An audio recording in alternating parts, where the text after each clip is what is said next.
We are going to blow your face out!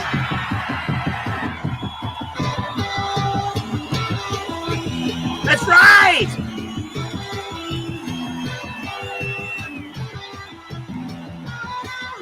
Do it! Okay, enough of that before we get a strike. Before we get a strike, stop sharing that screen. That's right. That's right. It ain't nothing but a house party. It ain't nothing but a house party. It ain't nothing but a house party. That's right, yo. Welcome back once again. It's time for the Super Sully Sunday stream. Coming at you live and direct from the Boston studios, which is down the street from the corner, across the street from a Dunkin' Donuts. You know it. That's right here in Boston, Massachusetts, United States of America, North America, planet Earth, Sol System, Outer Spiral Arm, Milky Way Galaxy, Andromeda Supercluster, Known Universe, Unknown Multiverse. That's right. You have come to the right station at the right time. I have no idea what to do today. I got no show notes. Pikachu was on strike all week. Can you imagine being upstaged by a stuffed animal?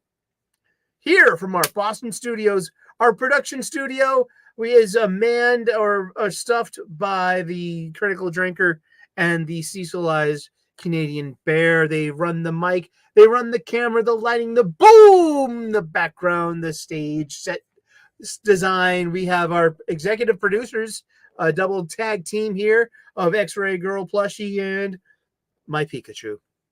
I am just the talent, your humble talent here at the Sunday Super Sully stream. We have comic books to talk about. Yes! What's in the bag? We'll find out closer to the end of the show. The actual physical copies of comic books that I bought from my local comic book shop just this very week. And let's see. I read 17 different Marvel comics this past week. We'll get to those. We'll get to some capsule reviews. Capsule reviews coming right at you. That's right. And is this thing on? Hello. Can you hear me in the back? Good. Happy Sunday. Hope you're having a good day. I got a lot done. Sunday's my fun day. I did chores. I disassembled my air conditioner. It's the first day of autumn, the first day of fall. Summer is over. Today is the autumnal equinox. Welcome to fall. I wore my my favorite leather jacket today. Yeah, because it's time. That's it. So I took out my air conditioner today and put it away. I, just threw away my old hat and got a brand new one. Got a couple waiting in the back. Ladies and gentlemen, often duplicated, never reproduced. It's Dwayne Muth. Hell yeah. Good to see you, buddy. When I have a question about continuity and shit and canon, I'll go to Dwayne first. Seriously. Know your rights. All three of them. And number one, you got the right to free speech. And yeah, we say apolitically incorrect on Fridays. I just came back from brunch. You're welcome. Good to see you, man. I just had some brunch with a friend. Have a couple of beers, which is odd for a Sunday, but that's fine because it's early. No football today for me. We had football on Thursday night. Thursday night football. Let's take all the specialness away from Sundays and Mondays. Ugh, fuck that shit. Oh no, you're going to get demonetized. I don't care. I already started off with playing like less than 45 seconds of some music that's going to get me some kind of fucking strike or something stupid. I don't care. I don't. This is just YouTube. I mean, let's not be attached to a lot of things. If I were to lose my channel, my entire channel, my 1,525 subscribers that I worked so hard and grinded so hard, I have like 3,000 videos. That's including shorts. That's including everything. I'm a pretty prolific creator when it comes down to numbers like that. I got a lot of content. It could be taken away from you by fiat like that. What am I going to do? Cry about it? Or just make a new channel? I'll probably just make a new channel. I better curate my comments. And, oops. Hopefully y'all doing all right. Y'all doing all right. Oh, boy. I have no clue. But this is part of the show. Today's show notes brought to you by Pikachu himself. I'm just the talent. I read what he writes. Look what I got. Look what I get to work with this week. Have pity. I was on Wes's Thinking Critical yesterday. Love being on that show. I love hanging out with Wes and the friends that he's introduced me to. We're all going to gather and meet up, hopefully in Dallas, late May, early June for Dallas Fan Expo 2025. But yeah, hopefully we can get Comics and Aficionados Live going. That would be great. Hello, Snortapoopas, Cuber. Hello, my favorite polar bear. It's good to have a polar bear on your side because, you can just explain to the other polar bears what's going on. Maybe even rally them behind us for a united cause or two. Why not? Yeah, 17 Marvel comics. Actually, more like 16 or 15. I'm trying to figure out which ones did I skip over. I know I skipped over a few of these. It must have been the Spider Society #2. I'm looking at it right now. I know I skipped over this one. They've taken this Spider-Verse thing way too far. There's Spider Society. And it's all the multiverse Spider-Mens and Women's and everyone in between. And, when it comes down to it, it's just Peter Parker. I mean, I don't want to be part of the Miles Morales conversation. I don't want to be part of that. I'm reading Cody Ziegler's Miles Morales Spider-Man. It's not that bad.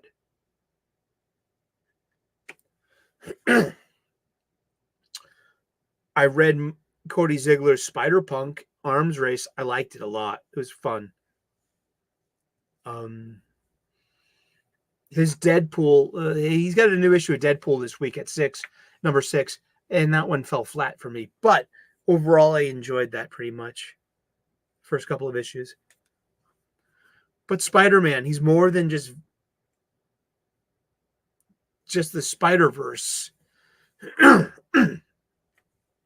Spider-Man's just like one singular person. That's Peter Parker. And now he's like this resource that we're in competition for. And it's like, I don't know. I'm not going to agree to that.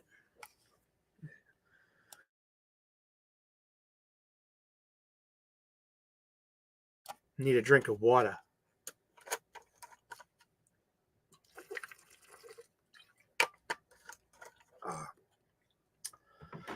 Oh, boy. Yeah, huh? I mean, I think it's the only people that take the Miles Morales argument seriously has to be the two polarized sides that like to poke each other with it. And then there's the rest of us in the middle who are the silent majority that just really don't care. There's one side that's like pretending to be oversensitive and saying that, no, Miles Morales is Spider-Man's. He's one of the Spider-Mans. And you can't take that from him because of his agencies and his intersectionalities. And that's what makes him stronger as a character and a symbol and to be using this platform. And then there's the other part that's just like, no, Peter Parker is Spider-Man, and that's pretty much all there is to it, And Miles Morales is Miles Morales. All the hey, what's up, Mo? Salam, everyone. Dwayne Muth says DC and Marvel, a lot of weak sauce. 3 DC and 3 Marvel are all I'm reading these days. Go Indies. Got you there, man. Seriously.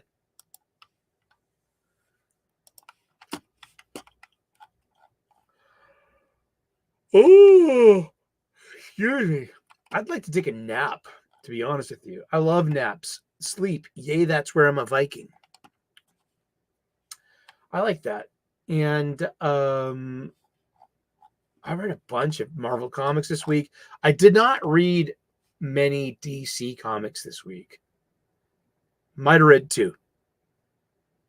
And I paid for them too, literally. I did read 2. And I read Marvel and 2 Skybound Image out of the 5 comics in my bag of comics. This pull list of mine. I didn't get anything off the shelf. I might even break up with my comic book shop at this point. I shouldn't be so fickle. But also, it's like I have to move eventually where I can get a new comic book shop very easily. But that's not going to be for like a couple of months. So what am I going to do in the between? Should I cancel my comic book pull list? I don't know. I'm not quite happy. So why do it? Like I got one more issue of Scarlet left. Who cares? I mean, Destro came out this week. We'll have something to say about that. But Scarlet's not great at all. Why am I even buying it? Why? Sometimes well, maybe that's the thing about being a comic book fan. You just don't know what's going to happen. So therefore, it's like, I don't know, just like, that's the gamble. I feel stuck with so many bad comics. And I don't buy many comics. 17 comic books this week. Avengers 18 by Jed McKay, with art by Valero Shitty. And I will say this much about it. It's not great, but it's okay. The art's really good. But everything looks like that Pepe Larraz style. And Cyclops, Storm is being wooed as being part of the Avengers, which is fine. And we have a special guest stars of Cyclops and Quentin Quire from the X-Men, from Jed McKay's X-Men team.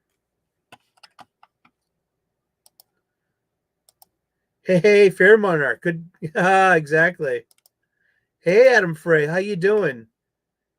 Adam, hit me on a DM or send me your email address on a comment, and because AL wants me to give you her email address. And I've been to. Oh, that's so cool. But Billy Tucci's there, and John Malin, and Shane Davis. And there's lots of people show up for Baltimore. I'm jealous because, Boston's a big college town, and we're a lot safer than Baltimore. But Baltimore gets a lot of talent at their Comic-Con. Yeah, I wish we got that much. I went and saw a day-night doubleheader, the Red Sox versus the Orioles at Camden Yards. It's a great ballpark. Have fun. Lots of foul ball territory. But Avengers 18, sure, been there, done that.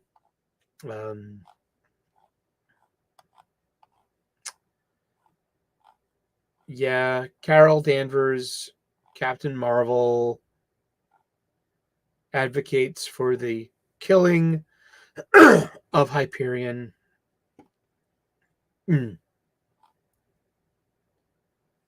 And until Vision has a different solution. So Carol was fine with killing him. Vision had a better, more heroic version. But remember, Carol is the icon. No, she's the star. The icon is Sam, Captain America. I could share this with you. Oops, wrong button. Pika, what are you doing over there that you require so much?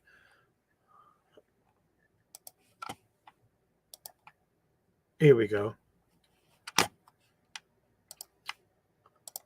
put it up to 400%. The star, Captain Marvel. The icon, Captain America. The witch, Scarlet Witch. The construct, the Vision. The god, Thor. The engineer, Iron Man. And the king, Black Panther.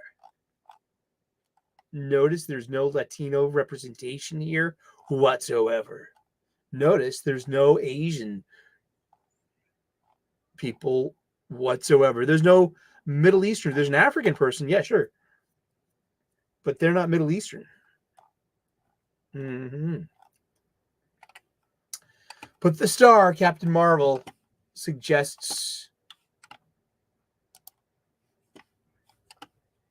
killing him. But he's given us no choice. Whatever. Dazzler #1 came out. We've been talking about this book too much. It's a 4-issue mini written by Jason Liu. Let's make no bathroom jokes, please, because you're an insta-racist. You're not just an anti-racist. You're an insta-racist. That makes you a phobe and a bigot, and probably some kind of ist as well. So let's not do that. I wasn't going to do that. Dazzler #1. Yeah. I was on West yesterday. We talked about it a lot. Okay, Dazzler #1 is a competent first issue. It's a story. It's got 3 acts. It's noticeably because it's most noticeable in the background because in Act 1 we open up at the opening of Alison Blair's Dazzler show, and there's definitely some anti-mutant signage and feeling in the crowd. By the end of Act 3, she has won over the complete crowd. There are no more of that anti-mutant sentimentalities, and it's very much more embracing more of this, out and proud stuff. It's definitely, this has an activist flavor to it. I mean, if these activist young people bought comic books, this would be the one for you. I mean, you have Rising and Falling Action. It's a lot like Gentlemen the Holograms. And to be sure, the only stinky parts are because it's not my cup of tea. Everything else, it works fine. It's like a 4-cylinder Mini Cooper with a bad paint job. You know what I mean? You get in, it's going to get you where you're going. It's going to be the end of the road, which is that's an allegory for the story told, where there are bumps. I mean, it's not whatever. It's just a story, but it's not a bad story. It's not a great story. It's not a good story, but I'm not going to poke holes in it just because I don't like it or because it's easy to mock. I'm not going to do that. Ain't my cup of tea. Deadpool #6. It was flat. Yeah, whatever. But yeah, no spoilers, whatever. Deathlock #1 50th anniversary special. Every time I see these 50th anniversary specials around this time, I'm thinking about 2-3 years ago when Luke Cage, the Power Man, had his legit 50th anniversary. There was nothing for it. There was actually going to be something, and it got pulled back. I mean, and he was one of Marvel's first huge. Hold on one second.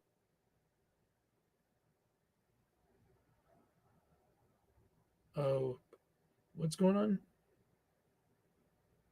Oh, I'm just looking to see. My phone's blowing up. Okay, hold on. It's my landlord.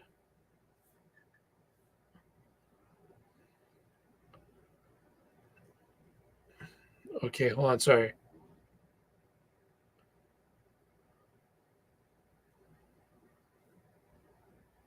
Let me just give a heads up, a thumbs up for this stuff.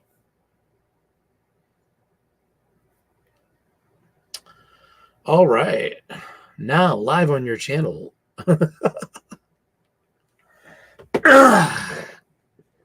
There we go.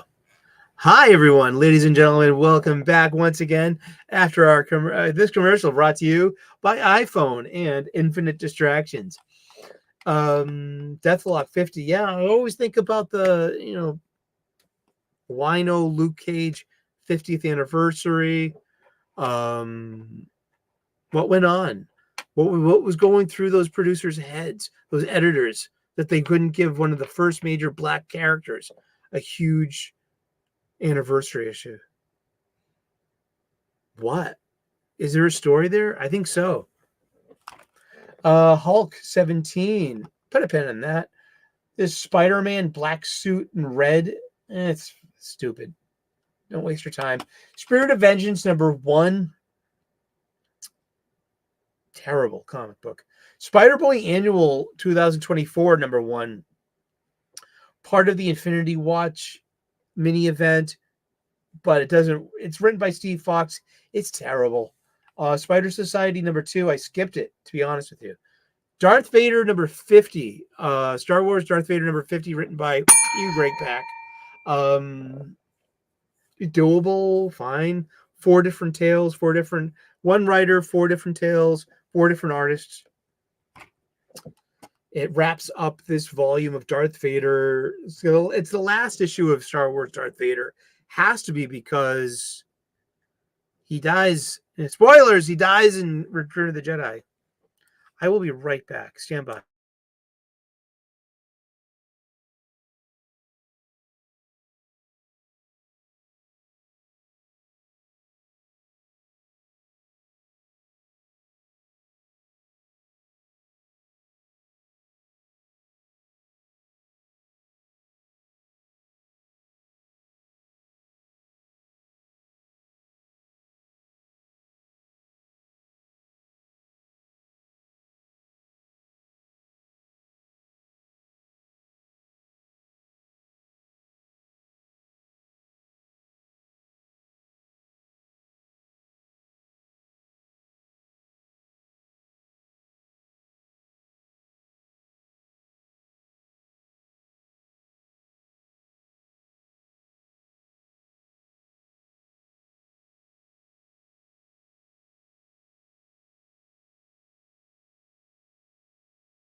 Thank you. Sorry about that. Oh, boy. Yeah, Darth Vader #50. It's what I call memberberry crunch. It's a big old bowl of memberberry crunch. Full of milk. Pull up to the TV, kids. It's time for Saturday morning something or others. Yay. Because we got Sabe. Remember Sabe? Keira Knightley, episode 1, The Phantom Menace. She was Sabe, the Queen Amidala's faithful handmaiden and decoy. The one who was dressed up as Padme. That was Keira Knightley. Yeah, star of Pirates of the Caribbean. Hello.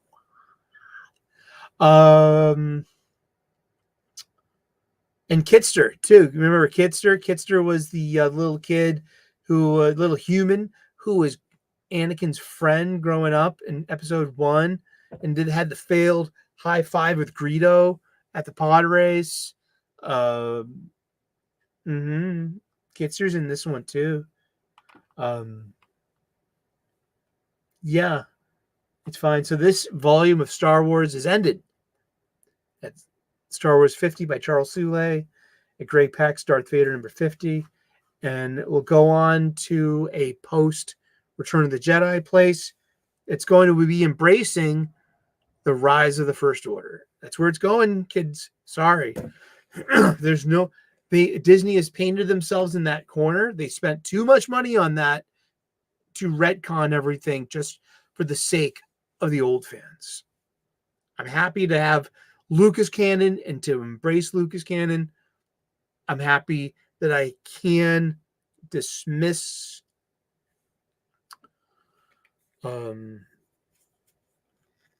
the Disney canon.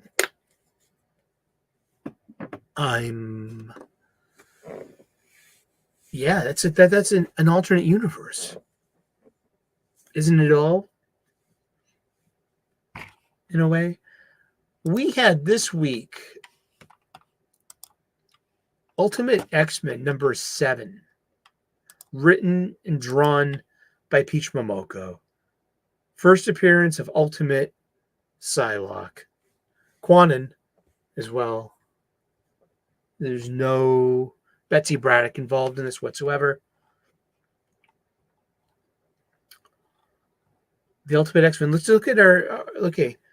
Here are 5. Here, okay. This is... The art in this is beautiful. It's got great camera work, great pencils, great panels, great coloring. I mean, this is... Peach is doing everything. Writer and artist. She's doing the art, the pencils, the inking, the colors. And then she's writing it in Japanese as well. So there's a script adaptation by Zach Davidson here and a letterer. But this is like a one-person show. So it's pretty impressive. Here's your info dump page. Okay. It's only starting now to kind of bring in elements of the makers tinkering with this earth.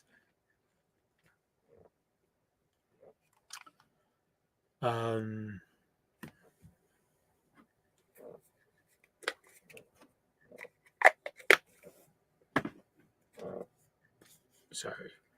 I'm distracted by my gummies. I am. I like gummies.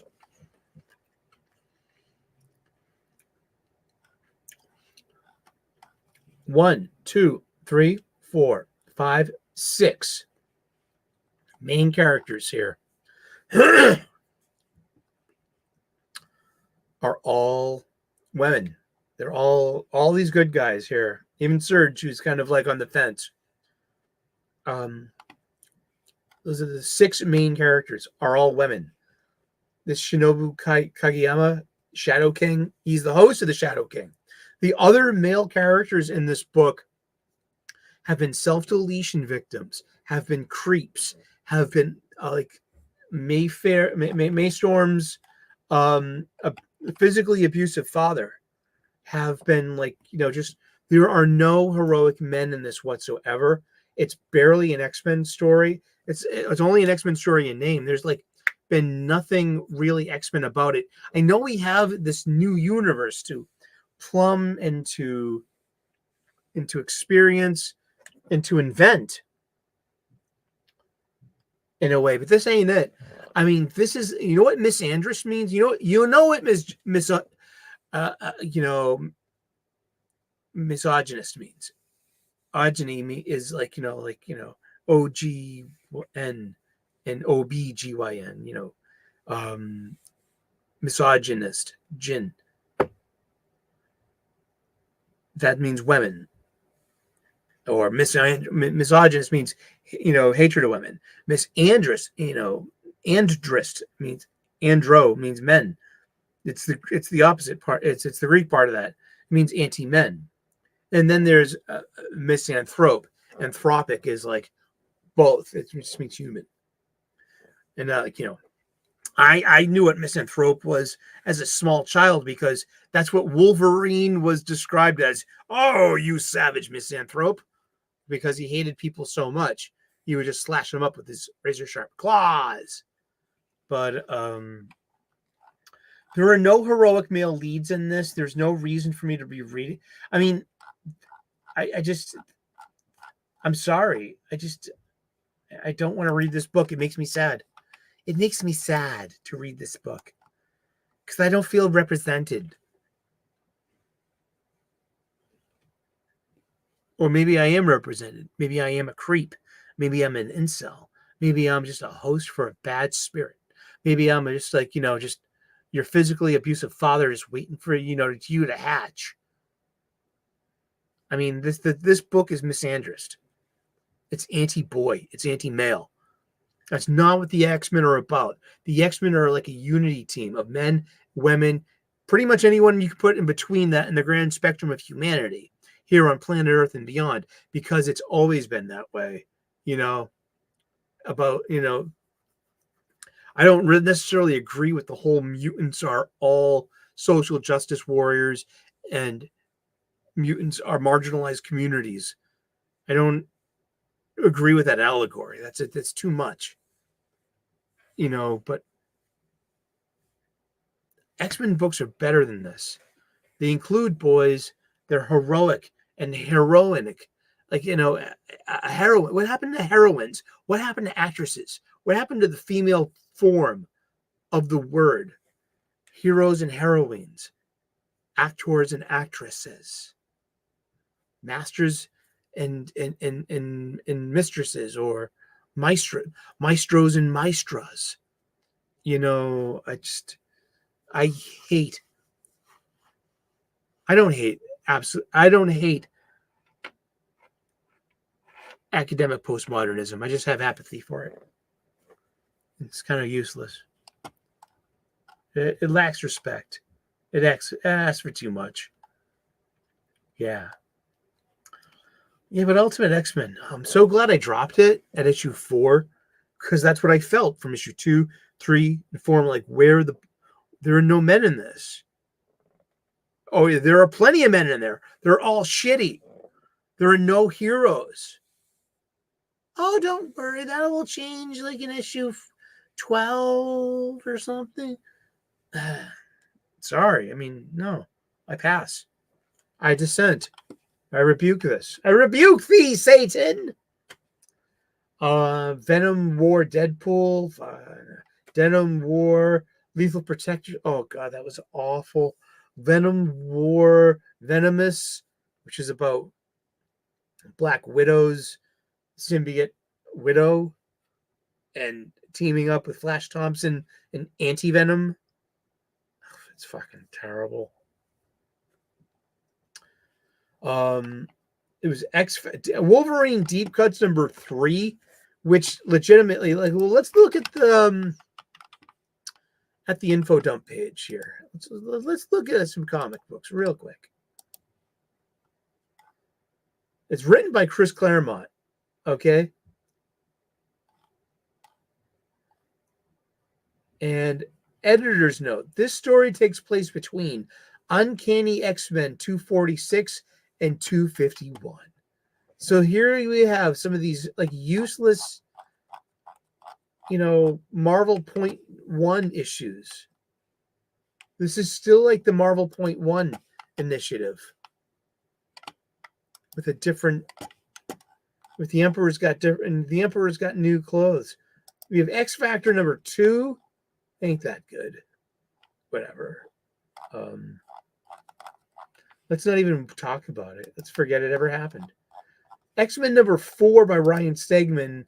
Art by Nitho Diaz. Now that Ryan Stegman is come and gone, he only had 3 issues on this. you know, but Nitho Diaz, and he's inked by Sean Parsons. So at least we have a penciler and an inker.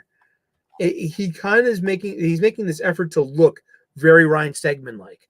It's kind of like what Jorge Corona was doing on Transformers after Daniel Warren Johnson. It just fits really well. Paul Pelletier, what he's doing on a G.I. Joe, a Real American Hero right now, fits in very well with Sean Mooningham's art that came before it, that he's coming back to. So it's just, you know, I didn't mind X-Men number 4 too much.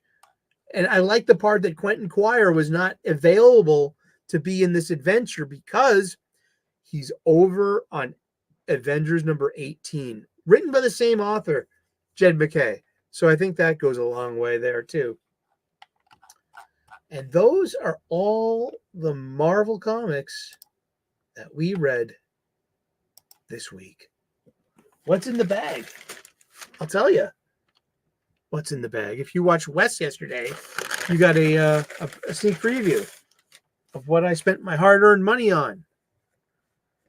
I got Sandman, Dead in America, number 9, maybe of 12. That just happened. It's pointless pretentiousness, pretending to be a Vertigo comic book.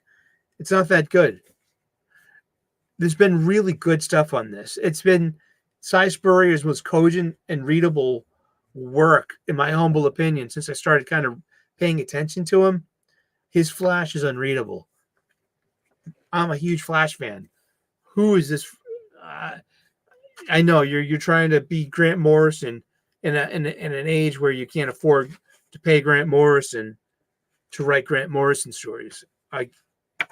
Sure, good luck with that. Joshua Williamson's Superman number 18. Yeah, it's an Absolute Power tie-in. He's in this black costume.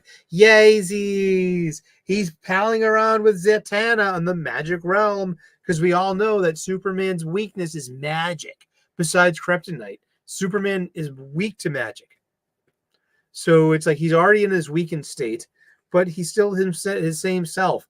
Jamal Campbell does the art in this. I'm not a fan of his style, I guess. I mean, some people like really go, woohoo, Jamal Campbell. And I'm like, it's way too digital for me. It looks like it was just like eked out on a tablet.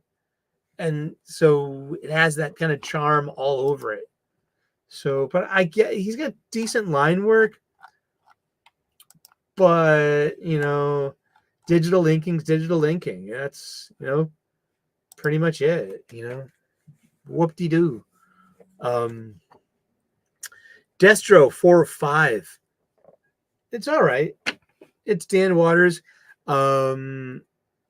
This is about like how modern Cobra is made in the Energon universe. At this time in this book leading up to G.I. Joe versus Cobra in the Energon universe, because they were going to have Decepticon and Autobot allies. Energon is going to be a part of this. Cybertronian technology will be a part of this. Cobra Law will be a part of this. The Quintessons and whatever's going on in Void Rivals is going to be a part of this. So, but this is prequel territory, more like it, leading up to like our foundation. Baroness is on the Joe team. Mercer is still on the Cobras. We as invested fans know that's going to lead to eventually, right? Unless they try to subvert our expectations. So this is about bringing together two feuding arms dealers, Zomat and Tamox, Zamat and Tomax. Tomaz and Zamat, the Crimson Twins. They are competitors in the arms dealing race to Mars, the modern arms retailer something something, or is it McCulloch? This is so much G.I. Joe. 40 years to pay attention to. But it's about Cobra bringing them, like, together in one big happy family of allyship. It's okay. I mean, I don't know. It's pretty melodramatic, but it balances with lots of action. It's just fun. The colors are garish, and it's just, I don't know. This will be over in one more issue, but this in Scarlet make me like really. It's sobering. It's like, what are you spending money on? Why are you buying this? Are you ever going to reread this? It's like, these are questions we all have to ask ourselves. What are we dedicating our hobby to, and why? I don't know. I don't have answers. All I have are more questions.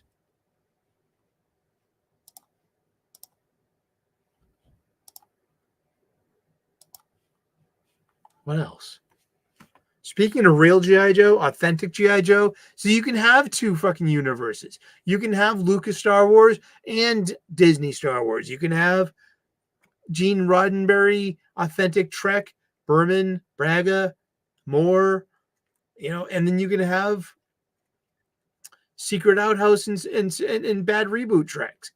You know what I mean? They're just two separate universes.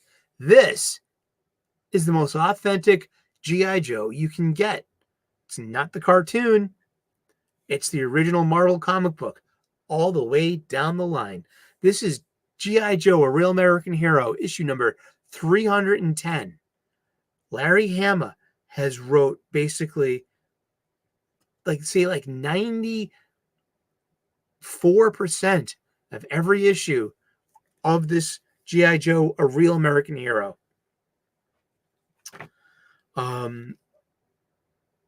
This is fun. This is a great excuse to be a monthly fan. I enjoy the hell out of this. And it's because of I call it the jauntiness of the narrative voice. It's like you always have the narrative caption box. You always have the over explanation of the devices that they're using and the code names they're under, and of military jargon, of slang, and of acronyms, especially. Yeah. And it's just, this is a fun book, and every character is loyal to its depiction in a toy form. We call it toyetic. Every character in here looks toyetic. Loving this. It's a good book. It makes me feel good to be a comic book fan, and to and you have all these like Larry Hama style story beats. It fits everything that came before it. I really appreciate that. My pick of the week is Incredible Hulk 17. Its legacy number is 798. I mean, it's 2 more issues until legacy number 800. It's going to be a huge issue. What kind of variant cover will I get for it? But I'm going to get it because I've gotten every single issue of Philip Kennedy Johnson's run on Hulk. Nick Klein has returned, of whom writes and draws his own sound effects as art, as part of the panel. They're not just like this panel here. See, boom, boom, boom. That's cut and paste. See that boom behind Hulk? That's written. That's drawn by the artist. You can totally tell. Like all of this. See that gra? That's lettering. That krakum, that's art. That boom, that's art. That's part that was drawn in there by the artist. That boom. What a great show. What a great comic. Hey, AL, how are you? Good to see you. Thanks for coming by. Yeah, I have a very low energy kind of stream today. Probably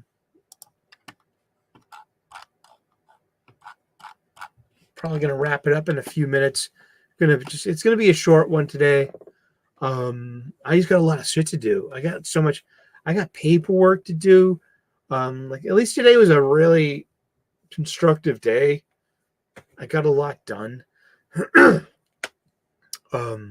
Like yesterday, like Saturday, like I take the day off, do nothing. But Wes is something. And I was also on Bandito Baines last night as well, on Geek Talking Geek for an hour. That's a nice conversation, hanging out with him.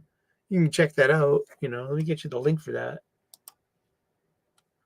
I'll get you the link for that. I'll get you a link for that.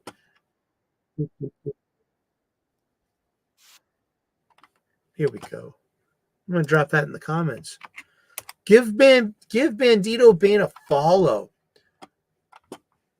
I mean, he needs some subscribers. He's a growing channel, and he could use some support. So subscribe to Bandito Bane if you could be so kind. Yeah.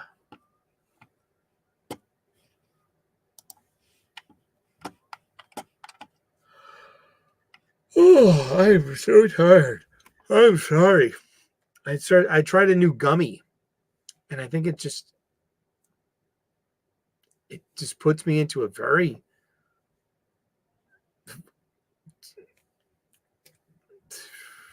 placid place.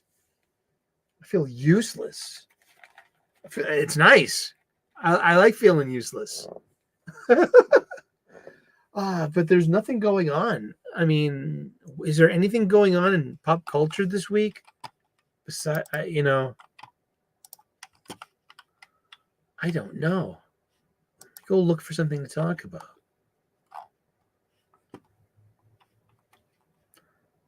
Family Matters. It's 35th anniversary. Did I do that? Exactly. Yeah, so that's about it. I mean, I have nothing to talk about this week. Sometimes it happens. I mean, who knew? I mean, I count on these stuffed animals to provide me with show notes in order to perpetuate some kind of pop culture show. I'm just the talent. I read what they write. I mean, come on, Pika.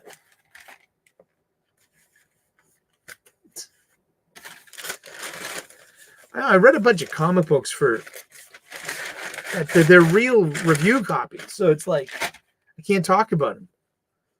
Like I read Absolute Batman #1 already. Lots of people have read Batman.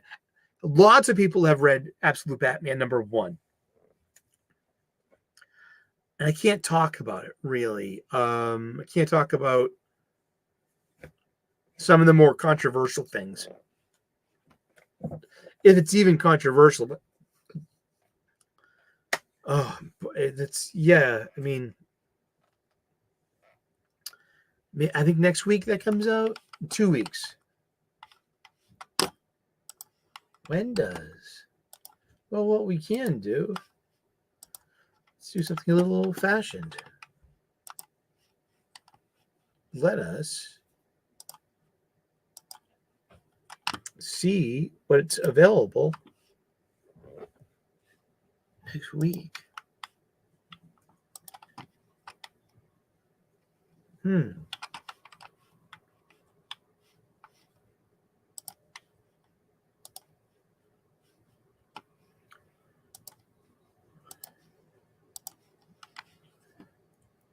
Let's see.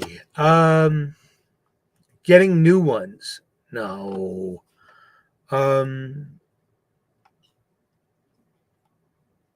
we're looking for suggestions for AL. Maybe I don't know, packing it in dried rice, and maybe the rice itself, maybe the humidity will balance out, and the rice can leach off some of that kind of atmosphere to it. Don't know. But we got Spider-Man number 9, Ultimate Spider-Man number 9. It's got 6 variant covers.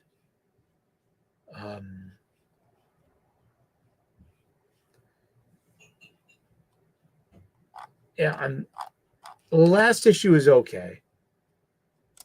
And it got me excited for what's coming next. And I forgot about that with all the boredom involved in Ultimate Comics right now. Detective Comics 1089. Ram V's tenure is coming to an end. I think this is it. I think this is the last issue of Ram V's run on Tech. I've liked it. I think this could be Zeb Wells' last issue. Oh, let's look and see. No, that's 59. Zeb Wells 60. 61. Joe Kelly. Okay. And that's the 8 Deaths of Spider-Man.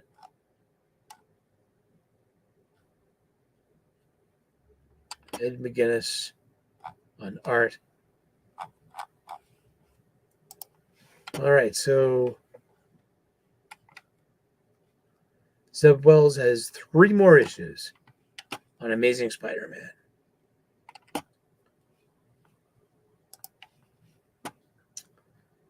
And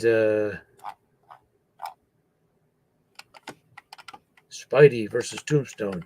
Yeah, but it's also like John Romita Jr. is doing the art on this with inks by Scott Hanna. And this is like some really awesome stuff. I mean, like John Romita Jr. is putting on a display. He's putting on a big show. Like this is about pacing. This is about camera work. This is about action scenes. This could be John Romita Jr.'s final go on Amazing Spider-Man, something he's been working on and off for over 40 years. And I've been around all that time. Maybe you have too. But I'm a huge fan of John Romita Jr.'s, Johnny Jr., and being on Spider-Man. And I've seen him come a long way. I mean, I was so impressed with him and Scott Hanna around 1999, 2002 or so with Michael Straczynski. And all, that was over 20 years ago now. And still, it's just like, wow, he's a master at this craft. I can't tell you how much I just fucking adore him as a craftsman. Oh my gosh, there's not going to be another guy like him. He might be the last of the old Marvel way. Saga, something I never really got into. Notice that Brian K. Vaughan so woke he put Fiona Staples ahead of his name. Yes, and this is issue 69. And this is like, oh my goodness, look. It's something adult. This is like, old allies explore new positions. Great. Uncanny X-Men number 3 by Gail Simone. David Marquez on art. Sure. Action Comics 1069 by Gail Simone. Art by Eddie Barrows, though. I tuned out on this one, too. Green Arrow. See, Titans doesn't have any absolute power tie-ins. They're still done at DC. You can see that right there in the trade dress, right? Dawn of DC has been going on since January of 2023. This has been a pretty long dawn of DC. So yeah, this is like coming to, Raven. This is coming to a head. Sure, why not? Avengers Annual #1, sure. Flash 13, pass. X-Force #3. X-Force has been okay. Wolverine Revenge Red Band Edition. Who cares? Zatanna bringing down the house for $5.99 on Black Label. And, it looks like she's getting kissy with John Constantine. It's written by Mariko Tamaki. And, yep, it's fishnets and hijinks. NYX, and we're going to have a spotlight on Enoli.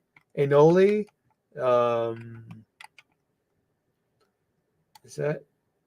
Yeah, it's like, yeah, Victor Borowowski. Yeah, Enoli. And Enoli. Is that how you say his name? Yeah.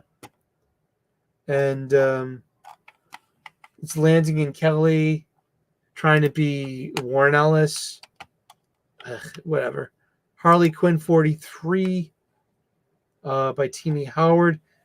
Is this the last issue of this? I think this is. Let's see. Let's look down here. Issue 46. Is this it? Oh, it releases on December 25th. Oh. Christmas is on a Wednesday this year? Well, Catwoman came to an end this week, so there's hope for Harley Quinn too. Phoenix #3 by Stephanie Phillips. Okay, sure. Batman, The Long Halloween, The Last Halloween. I'm not into it. Whatever. Absolute Power, Task Force 7, #7. Absolute Power Origins.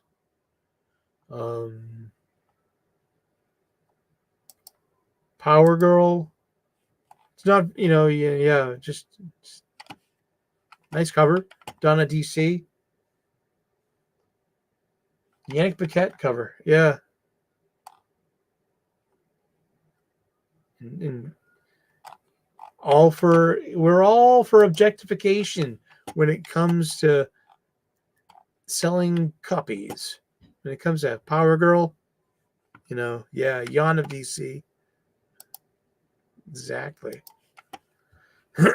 Moon Knight, Phases of the Moon. Yeah. Helen of Windhorn, #5. Yeah, I read that. Tom King. Stuff happens. Don't care.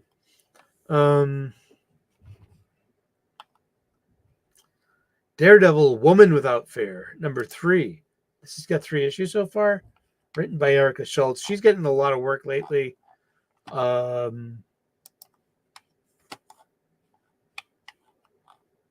Not too sure if it's good or not. Predator versus Black Panther #2. How many are going to be on my pull list this week? One so far. Maybe I can skip going this week because there's like nothing out. Yeah, I can totally skip going to the comic book shop this week. I think I need to. Star Wars Ahsoka #3. I'll read that because it's going to be in my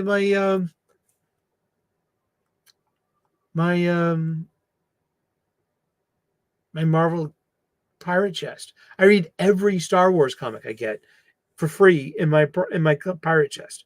Why?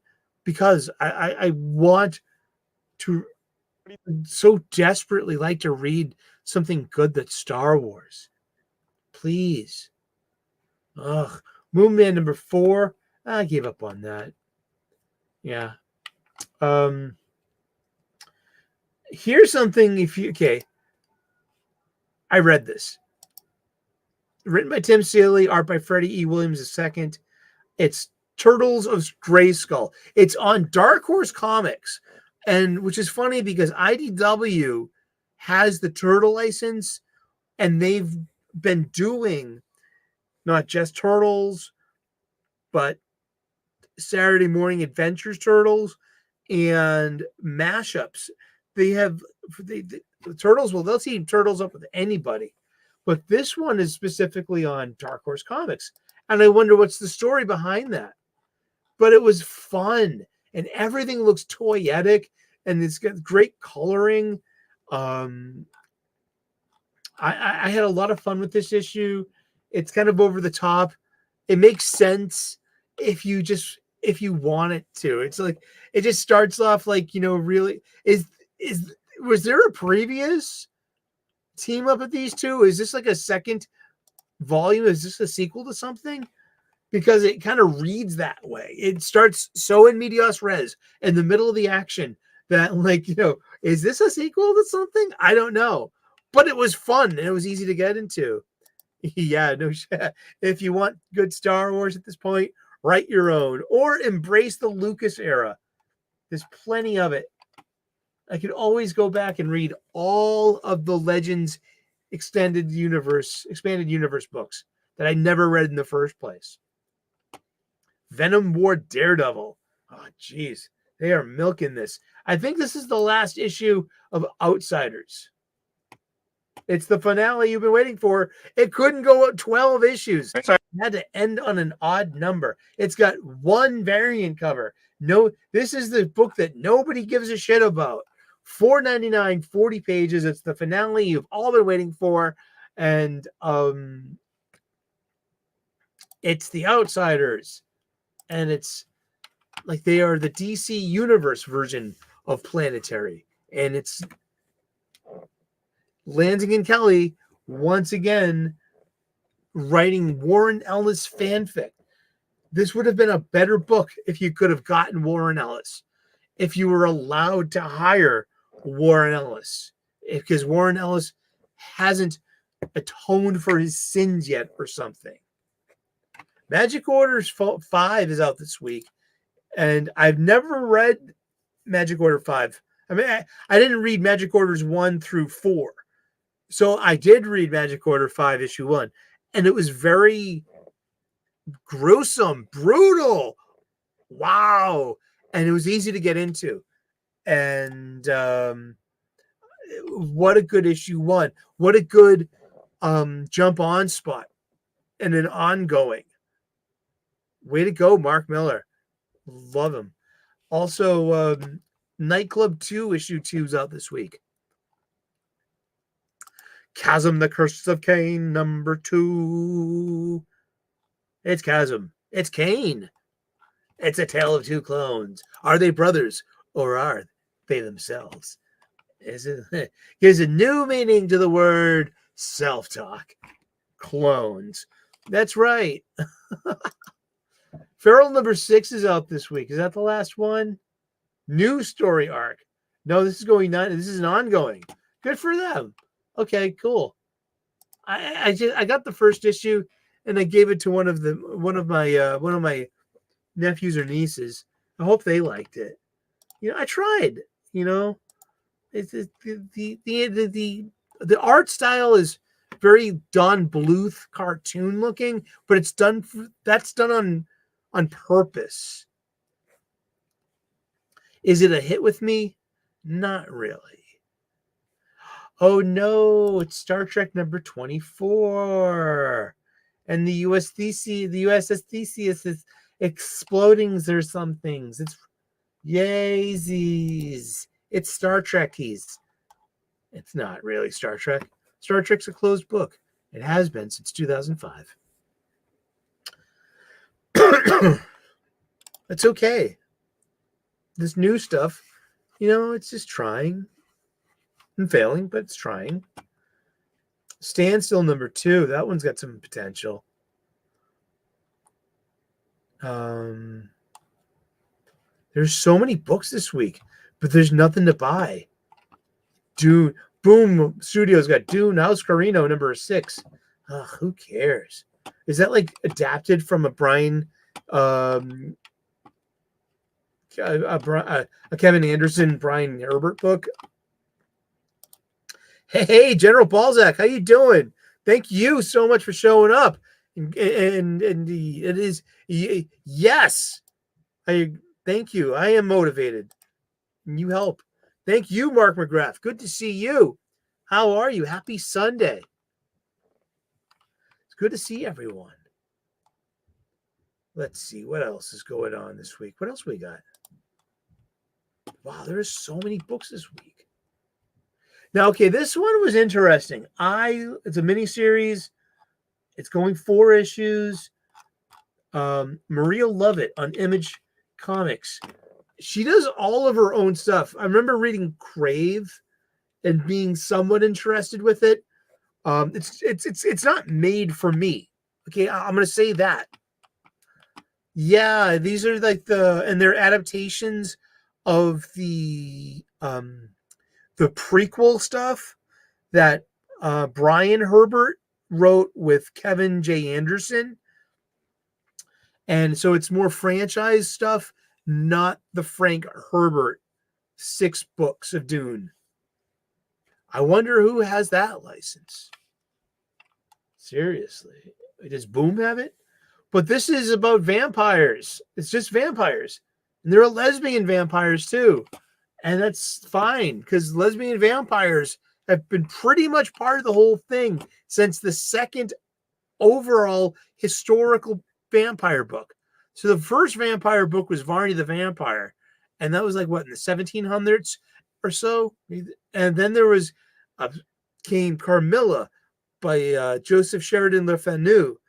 And then after that, like 80 years later, comes Bram Stoker's Dracula. Like near the end of the 19th century. Yeah, but Dracula is actually really close to the 20th century. Dracula became really famous because Bram Stoker's Dracula was adapted into a stage play, which predated movies. And then movies came about in the very early 20th century. And then there was a silent Dracula that was not licensed, and it was called Nosferatu. Robert Eggers is doing a remake of Nosferatu. It's coming out this Christmas.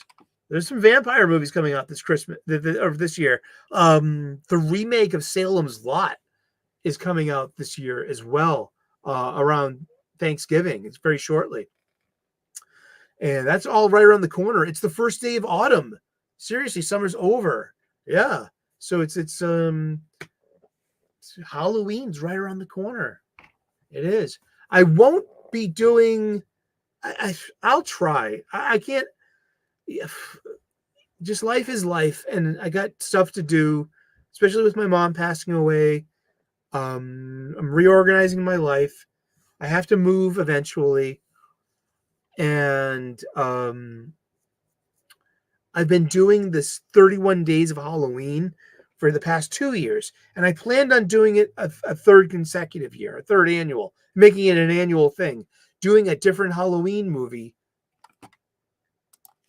every day in October to celebrate Halloween. I love horror movies. I love physical media. I love having a huge, horror movie collection. And I'm not going to the comic book shop this week. Yeah, I'm going to skip it. Fuck it. And seriously, I'm like, I don't want to go somewhere, Oh, I'm sorry. I mean, I love my comic book shop. But it's like, I just feel like a bad vibe recently. I agree, James. Good to see you, buddy. It's supposed to be rubbish, but who knows? Because it looks like it's nostalgic. I saw the preview, the trailer for the first time last night with my buddy Juan, aka Bandito Bane, and I was on his show, Geeks Talking Geek, and he showed me the trailer for the upcoming Salem's Lot. And one thing, they didn't reveal the vampire, so that's going to be a big reveal. And thank you, General Balzac. Good to see you. Keep it going too. And thank you so much for checking in and showing up for the show today. We really appreciate it. Please hit that like button. and bring a friend and tell someone. Woo! My problems with the Salem's Lot remake that's coming out, like I haven't seen the previous remake with Rutger Hauer and Rob Lowe, and I was like, ooh, I should check this out, and people were like, no, don't do it, no, don't do it.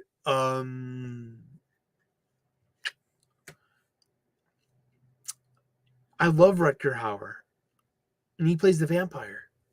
I don't know. I'm torn on that one. But the new one that's coming out this year, the 2024 Salem's Lot, it looks like it's set in 1979. It looks, because the 1979 Salem's Lot, it was directed by horror master Tobe Hooper, who had done the Texas Chainsaw Massacre. And so this was a made-for-TV movie on CBS television, a 2-night extravaganza. It's a 3-hour-long movie when you see it on DVD. And I love it. I love that movie. It's got 2 distinct, maybe 3 jump scares, literal jump scares that still work. Like Spielberg's Jaws has 1 jump scare that gets me every time. It's the disembodied head with Hooper, but he's checking out the boat, and I know it's coming, and it's still, I just jump out of my seat. Same thing with Salem's Lot. It's a couple of real good jump scares and great tension, great movie, really well done. But it was set in the now of its time, which was 1979. It was shot in 1978. So everything looks appropriate to that age. They couldn't have, modernization. You didn't have to modernize it. I'm thinking, would the story fall apart if you brought it into the now? If you had the internet or cell phones and shit like that? Does that make such a difference? Like lack of newspaper, or you just, does it have to be a bit more analog for that to work? I don't know. James said that one was okay, but yeah, nothing beats the Tobe Hooper version. I was a kid when that came out on TV. I saw it. Everyone was too little to see shit back then. But the whole thing with the brother tapping on the window, let me in. That was so spooky. And Jeffrey Lewis, the gravedigger, and just sitting there in the dark in the chair, and his eyes are glowing. Man, and then the reveal of Barlow, and he looks like Nosferatu on acid and steroids. Those 2 front teeth. And just the whole, oh wow, that movie it's got everything. And the ending, that ending, wow. So and so looking at the new one, and I'm just like, you know what? What are you going to do? Accuse it of having a race swap? It's the kid. Who cares? That's just casting. That nothing like that matters. And he's just like Jonathan Harker to David Soul's Van Helsing. That just goes. It seems like really archetypical vampire stuff. But it's just the new one. It's just okay, it's set in the late 70s. It looks, all the cars, all the fashion, it looks just kind of like the old one, and automatically I'm already bored with it. I'm kind of and it's a mini series, so how long is it going to be? And so yeah, but hey, if there was a good buzz, I might catch it on a secondary. I will give a chance for a movie. I will buy it on Blu-ray and give it a chance. I'll give it a home. I have a huge chunk of vampire movies. There's a few vampire movies I wanted to get to. There were only 2 Christopher Lee Hammer movies I haven't gotten to. One doesn't have Christopher Lee in it. It has Peter Cushing in it. It's The Brides of Dracula. And the other one is Scars of Dracula from 1970, which I think was made between Taste the Blood of Dracula and Dracula AD 1972, I think. Then comes The Satanic Rites of Dracula, which was the first Hammer movie to have full frontal nudity after all those years of titillating Hammer women. I kind of like the titillating Hammer women. Indeed. It was so long ago. I haven't read Jerusalem's Lot like forever. What was that in? Was that in like the which book of short stories was that in? Was that the one with Salem? Not with with the Creep Show book and the Quitters Incorporated and Children of the Corn. Was that it? I read a lot of. I just reread a Stephen King book. My friend James Harris, aka the Ginger Ninja, we're on a live stream together about a month ago.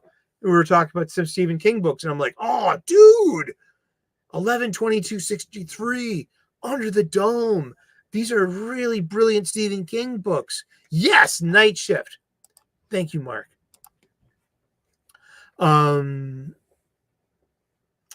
Because we were talking about, because I don't know, Stephen King's pretty caustic when it comes to his presence on social media. He's pretty unlikable and pretty divisive. And he feels the way he feels, and he lets you know about it. But he definitely has, what we call TDS, Trump derangement syndrome. I might not be a Trump voter, but it's like, you people take it way too far. Well, God bless you, though. If that's what Trump is, the best thing that could have happened to you people. He's your boogeyman. Seriously. That's just like, oh, cool. Danny Earls, who is one of the artists for the Hulk. He shares the most of the work when Nick Klein's not doing it. He liked my tweet. I said, "Congrats, Danny Earls won the Ringo Award for 2024 Best New Talent." And I was like, "Congrats!" And he liked that tweet. See, it's good I like having decent relationships or communications with comic book creators. I want to encourage them. I want to, when they do good, tell them they did good. But also there's probably a disproportionate amount of BS they get too. I will never abide by a block list user if I'm on the block list. I mean, who made that list? When did what made you think this was a good idea? Using, you don't care that this person could be a customer that you just turned away. Oh, it doesn't matter. Oh, seriously, who cares? But that's nice.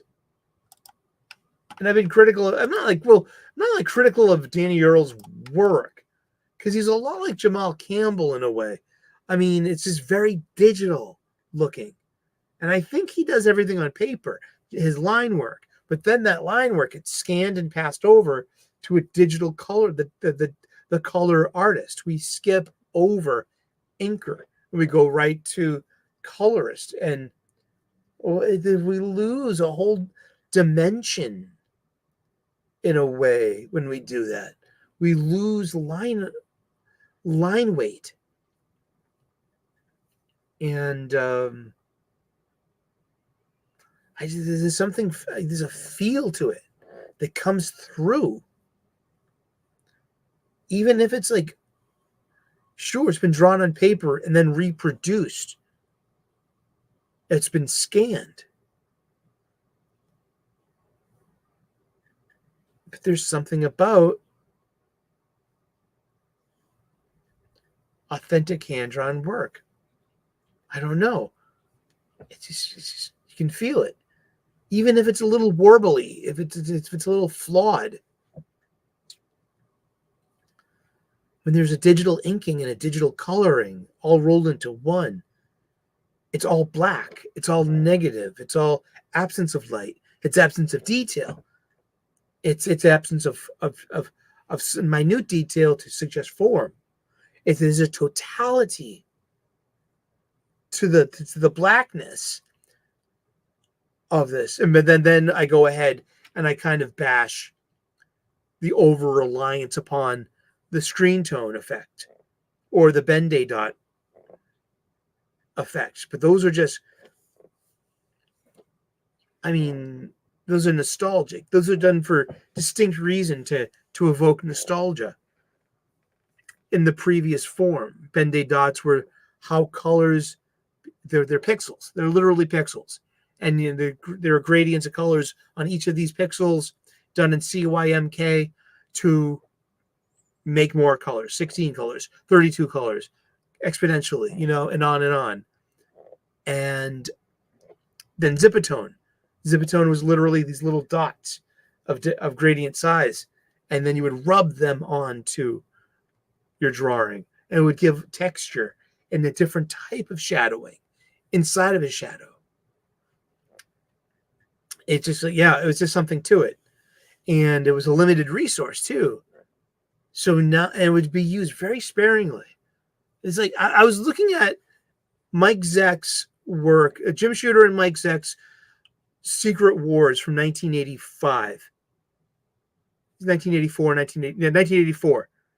It was original Secret War. I mean, the shading, the use of Zipatone in Secret Wars was amazing. I mean, I use it as like a model to be like, you want to know what I'm talking about when it comes to Zipatone, screen tone filters, the little dots. The best example of it is found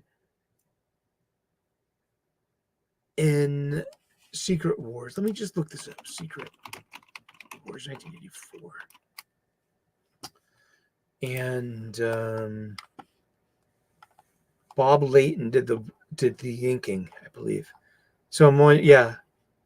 Well, pencilers, Bob, Mike Zeck, and see reception sequels, what ifs.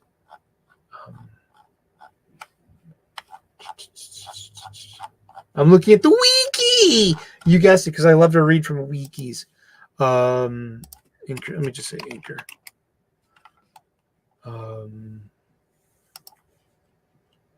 Secret War. Let's look at it. Why not? Because it's a Marvel page. What the fuck? Maybe we can share some of this shit. Share the good times. Share. It was 75 cents in the 60-cent age. Cover artist Mike Zeck. Inker was John Beatty. Okay.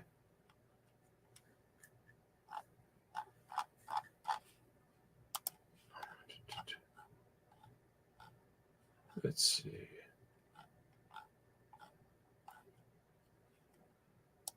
Here we go. Like, this is just like great art. Published February 10th, 1985.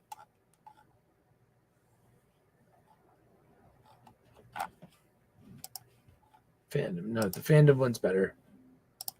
Here we go. Yeah, because this one will have better credits. This is, for me, I was 8 years old when this came out. Not 8 years old. I was 11 years old when this came out. Okay, yeah. Pencils by Mike Zeck. Inked by John Beatty, Jack Abel, and Mike Esposito. Written by Jim Shooter, who was the editor-in-chief at the time. And this was the big premiere of Spidey's new black costume. But I'm trying to, you know, did Mike Zeck do his own Zipatone? Probably not. Indeed. Well, that's the show. Thank you so very much. It's time for supper. I'm going to get my Sunday supper on and put away my laundry and get ready for my work week. And so should you. I had a great day hanging out with some friends, getting some brunch on. I had a really good weekend. I was on Wes's Thinking Criticals, Comics Aficionados yesterday, and Bandito Bane's Geeks Talking Geeks. And you can check those out. And awesome. Thank you so very much. God bless. Namaste. Good luck. And we will see you again in those funny pages. All right. Ciao. Bye-bye.